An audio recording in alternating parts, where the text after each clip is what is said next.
বক্তা আছেন সেই বক্তাদের কাছ থেকে আমরা শুনবো। এখানে জনাব জুবায়ের বিশ্ববিদ্যালয়ের শিক্ষক আছেন, ওনার কাছ থেকে আমরা আসলে 1 মিনিট একটু শুনতে চাবো ওনার বিজ্ঞ যে মতামত দিতে চান এই বিষয়ে।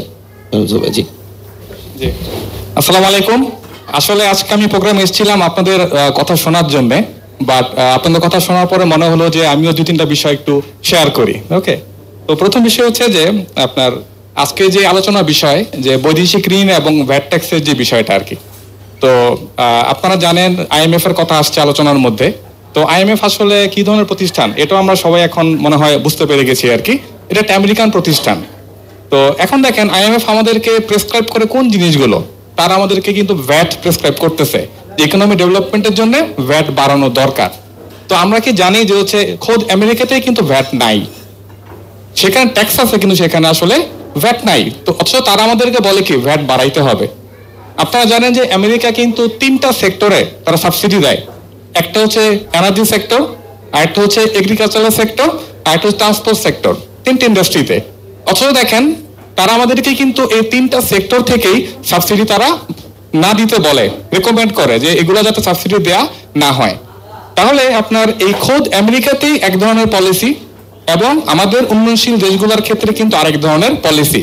এটার উদ্দেশ্য কি এটা কিন্তু আমাদের ভেবে দেখা দরকার। তো আপনারা জানেন এই মুহূর্তে কিন্তু আপনার ইউএসএ গভর্নমেন্ট বাংলাদেশের সাথে কাজ করতেছে আমাদের টিকফা চুক্তিকে এগিয়ে নিয়ে যাওয়ার জন্য। তো এইটার ইম্প্যাক্ট আসলে কি পড়তে পারে? এখন আমরা সবাই যখন ফার্মেসিতে যাই আমরা ওষুধ কিনি, একটা পাতা প্যারাসিটামল আমরা কত টাকা দিয়ে কিনতে পারি? 10 টাকা, 20 টাকা খুব বেশি হলে। আপনারা জানেন এই টিকফা চুক্তি যদি কমপ্লিট হয় আমাদেরকে এক পাতা প্যারাসিটামল কিনতে হবে 100 টাকা দিয়ে, 150 টাকা দিয়ে। কেন? তখন কিন্তু প্যাটেন্টের ইস্যু চলে আসবে। যেখানে আপনার যদি বলি সাউথ আফ্রিকা, ইভেন হচ্ছে মালয়েশিয়া, তারাও কিন্তু টিকফা চুক্তি করে নাই, অথচ আমরা টিকফা চুক্তি করতে যাচ্ছি, ইমপ্লিমেন্ট করতে যাচ্ছি। তাহলে আমাদের এই অর্থনৈতিক সেক্টর এখানে ভিতরে কিন্তু আমেরিকাকে আমরা ভিজিবলি দেখি আর না দেখি, তার পলিসি দিয়ে কিন্তু তারা আমাদেরকে সাবজুগেট করার প্ল্যান করতেছে। আবার দেখেন ইভেন এই জুলাই আন্দোলনের পর থেকেও আমরা দেখতেছি কি যে একের পর এক উচ্চ পর্যায়ের নেতৃবৃন্দ কিন্তু বাংলাদেশের মধ্যে তারা সফরে আসতেছে এবং তারা আমাদেরকে ইন্দো প্যাসিফিক, আকসা, জিসুমিয়া, তার এগুলো আমাদেরকে করতে বলতেছে। এগুলো আমাদেরকে কোথায় নিয়ে যাবে এটাও কিন্তু আমাদের চিন্তা করে দেখা দরকার। রিসেন্টলি একটা নিউজ দেখলাম কয়েকদিন আগে যে হচ্ছে এফবিআই এখন ঢাকায়। তার মানে কি তারা আমাদের নিরাপত্তা সেক্টর নিয়েও এখন কাজ করতেছে।